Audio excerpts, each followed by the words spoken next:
Baiklah, di sini saya akan memberikan pembahasan dari pemantapan ketiga yang telah kita laksanakan kemarin, tanggal 4 Agustus 2020 kemarin ya. Kita langsung saja ke pertanyaannya. Pertanyaan pertama, berikut ini yang merupakan fungsi legenda peta adalah.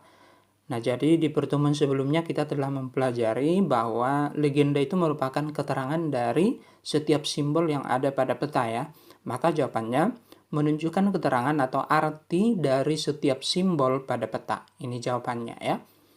Soal berikutnya, warna kuning pada peta menunjukkan, jadi kuning itu dataran tinggi ya. Simbol yang digunakan adalah simbol warna.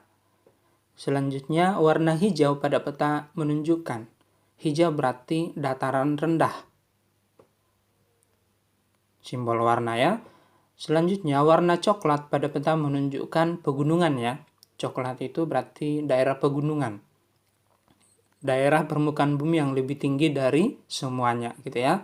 Yang paling tinggi itu adalah pegunungan. Di bawah pegunungan ada dataran tinggi, di bawah dataran tinggi ada dataran rendah. Dataran rendah biasanya berdekatan dengan pantai, di mana ketinggian diawali dari permukaan laut biasanya ya. Permukaan laut ketinggiannya 0 meter ya. Itulah yang menjadi acuan untuk menentukan ketinggian permukaan bumi. Makanya sering kita sebut atau sering kita baca DPL di atas permukaan laut itu untuk menunjukkan ketinggian permukaan bumi daratan ya. Soal berikutnya, warna biru pada peta menunjukkan perairan ya, baik laut, danau, sungai. Sungai memang digambar dengan simbol garis ya, tetapi warna garisnya adalah warna biru ya. Danau itu area, warnanya juga warna biru ya. Laut warna biru juga ya. Selanjutnya, semakin coklat tua menunjukkan bahwa daerah tersebut semakin tinggi atau semakin naik tentunya ya.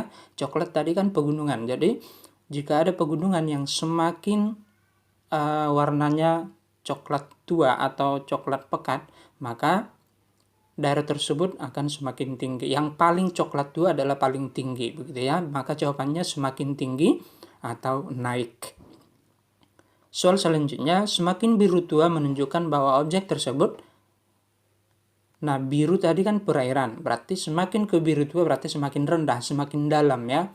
Jawabannya semakin rendah atau dalam. Selanjutnya, berikut ini yang merupakan contoh objek yang digambarkan dengan simbol titik pada peta. Gunung itu digambar dengan simbol titik, pegunungan digambar dengan simbol warna, laut simbol warna, persawahan simbol area ya. Maka jawabannya gunung. Selanjutnya, berikut ini yang merupakan objek yang digambarkan dengan simbol garis pada peta adalah sungai itu digambar dengan simbol garis, danau simbol area, laut simbol area dan warna, persawahan simbol area. Maka jawabannya sungai ya. Selanjutnya, berikut ini yang merupakan contoh objek yang digambarkan dengan simbol area pada peta adalah sungai tadi simbol garis, jalan raya simbol garis, jalan raya biasanya garis warna merah ya. Gunung simbol titik tadi ya, segitiga. Maka jawabannya adalah persawahan ya. Selanjutnya, jika pada peta terdapat garis berwarna merah, maka objek tersebut tadi saya sudah jelaskan jalan raya ya. Jawabannya jalan raya. Selanjutnya, jika pada peta terdapat segitiga berwarna merah, maka objek tersebut sudah pasti gunung ya. Maka pilihan kita apakah aktif atau tidak aktif. Nah, di peta biasanya segitiga ada dua warna ya, warna hitam dan warna merah. Warna hitam berarti gunung yang tidak aktif, warna merah adalah gunung yang aktif, gunung api gitu ya. Maka jawabannya adalah gunung aktif, karena segitiganya berwarna merah. Soal selanjutnya, segala garis horizontal pada peta yang sejajar dengan khatulistiwa atau ekuator disebut sebagai garis lintang ya. Jadi garis horizontal pada peta itu adalah garis lintang. Horizontal ya. Garis khatulistiwa sendiri berada pada lintang 0 derajat ya. Ekuator itu berada pada lintang 0 derajat. Maka jawabannya lintang ya. Selanjutnya, segala garis vertikal pada peta yang sering disebut sebagai garis penghubung antara kutub utara dengan kutub selatan berarti garis bujur ya. Sekali lagi, garis bujur adalah garis vertikal atau tegak pada peta yang menghubungkan kutub utara dengan kutub selatan. Soal selanjutnya, perhatikan pernyataan di bawah ini. Pernyataan pertama, garis lintang memiliki angka antara 0 derajat sampai 90 derajat. Ini pernyataan yang benar ya, di mana kutub utara berada pada 90 derajat LU, lintang utara, dan kutub selatan berada pada 90 derajat LS, lintang selatan. Khatulistiwa tadi yang berada di tengah berada pada 0 derajat. Maka pernyataan nomor 1 benar ya. Nomor 2, garis bujur memiliki angka antara 0 derajat sampai 180 derajat. Ini juga merupakan pernyataan yang benar ya. Jadi angka bujur paling besar adalah 180 derajat ya. 0 derajat bujur berada di kota Greenwich, Inggris ya. Jadi ke arah barat kota Greenwich itu akan memiliki bujur barat.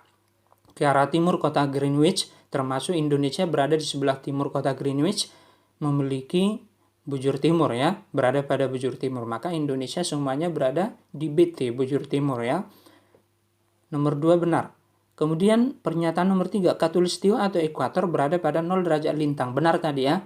Jadi khatulistiwa itu berada di tengah bumi yang sifatnya juga horizontal, berada pada 0 derajat lintang.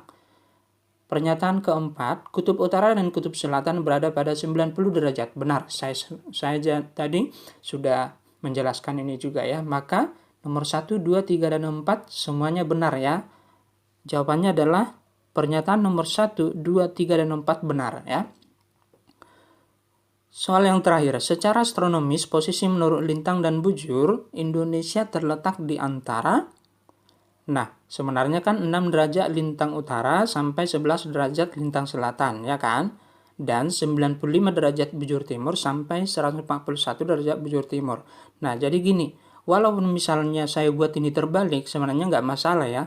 Dari 11 derajat lintang selatan sampai 6 derajat lintang utara ini benar ya. Ini bukan salah. Maka jawabannya yang paling atas ini ya, option 1 ini ya.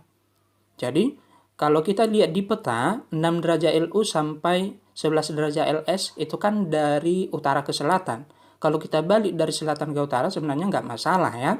Maka jawabannya 11 derajat lintang selatan sampai 6 derajat lintang utara dan 95 derajat bujur timur sampai 141 derajat bujur timur. Kalau option 2, Indonesia bukan berada di bujur barat. Option 3, ada juga bujur barat di sini, sementara Indonesia semuanya di bujur timur ya. Maka option 2 sampai option 4 salah tentunya ya. Maka jawabannya adalah option 1.